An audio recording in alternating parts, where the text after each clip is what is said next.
الحمدللہ رب العالمین والصلاة والسلام علی سید الانبیاء والمرسلین۔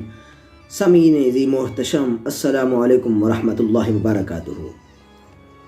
سامعین، آپ قرآن مجید کے مختلف قصے ملاحظہ فرما رہے ہیں۔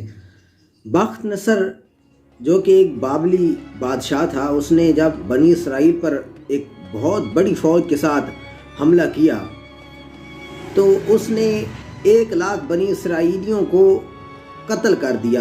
1,00,000 بنی اسرائیلیوں کو شام میں ادھر ادھر بکھیر دیا اور تقریباً 1,00,000 ہی بنی اسرائیل کو اپنے ساتھ غلام بنا کے لے گیا۔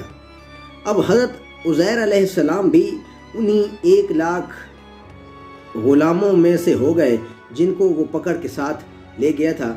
عزیر علیہ السلام جب کچھ عرصہ بعد بنی اسرائیل کے علاقے میں واپس آئے تو وہ ایک گدھے پر سوار تھے۔ انہوں نے دیکھا کہ بنی اسرائیل کا وہ علاقہ جس کو بیت المقدس کہتے ہیں وہ بالکل نیست و نابود ہو چکا ہے۔ اس کو بخت نصر نے بالکل ہی مسمار کر دیا تھا، لیکن وہاں پھلوں کی اس وقت کثرت تھی لیکن کھانے والا کوئی نہیں تھا۔ تو انہوں نے اس حال کو دیکھتے ہوئے کہا، انا یحیی ہذہ اللہ بعد موتہا، کیسے اللہ تعالیٰ اس شہر کو اس کے ختم ہونے کے بعد زندہ کرے گا، جبکہ یہاں پھلوں کی بہتات تھی۔ تو اللہ تعالیٰ نے عزیر علیہ السلام کو 100 سال کے لیے سلا دیا، یعنی نیند سلا دی، ایسی نیند جو کہ موت کے متبادل ہے، یعنی موت دے دی۔ اور عزیر علیہ السلام جب اٹھے تو کہنے لگے، اللہ تعالیٰ نے پوچھا کہ اے عزیر تم کتنے سال سوتے رہے؟ تو انہوں نے کہا کہ میں ایک دن یا اس کا کچھ حصہ سوتا رہا۔ اب یہاں ایک بات جو بہت ہی یاد رکھنے والی ہے وہ یہ کہ عزیر علیہ السلام ایک رات یا ایک دن یا اس کا کچھ حصہ کہہ رہے ہیں، اور اللہ تعالیٰ نے کہا کہ نہیں تم 100 سال تک سوتے رہے۔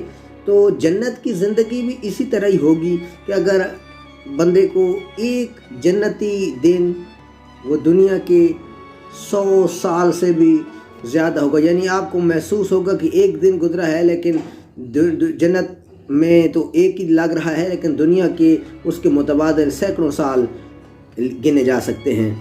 حضرت عزیر علیہ السلام کے اس واقعے کے بعد اللہ تعالیٰ نے جب انہیں زندہ فرمایا تو اللہ تعالیٰ نے کہا کہ دیکھو کہ یہ تمہارا جو گدھا ہے یہ بالکل ختم ہو چکا ہے، مار چکا ہے، اس کی ہڈیاں بکھر چکی ہیں، جبکہ جو تمہارا کھانا ہے جو کہ انگور کا شربت ہے یا انگور کی رس جو یا عرق جو تم نے نچوڑا تھا وہ تو ویسا کا ویسا ہی ہے، اس میں کوئی تبدیلی نہیں آئی، تمہارا گدھا بکھر چکا ہے۔ تو اللہ تعالیٰ نے پھر کہا کہ دیکھو ہم کس طرح چیزوں کو پھر بناتے ہیں۔ اللہ تعالیٰ نے حکم دیا، گدھا فوری طور پر گدھے کی ہڈیاں اکٹھی ہو گئیں اور پھر اس کے بعد اس پر گوشت چڑھ گیا اور پھر وہ گدھا زندہ ہو گیا اور وہ بولنے لگ گیا۔